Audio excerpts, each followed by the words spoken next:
Если вы хотите лучшей жизни, не такой, как у вас сейчас, но не хотите ничего изучать, у вас ведь ничего не получится. Вы так и будете, как сомнамбула, в спящем таком состоянии. Так и будете спать в одном ботинке. Сейчас технологии в интернете так развиваются, что за ними нужно бежать вприпрыжку.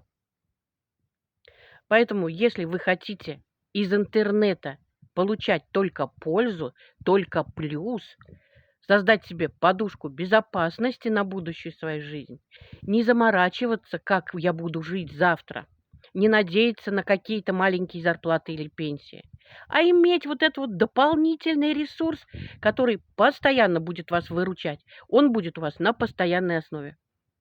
Хотите ознакомиться поближе, поподробнее?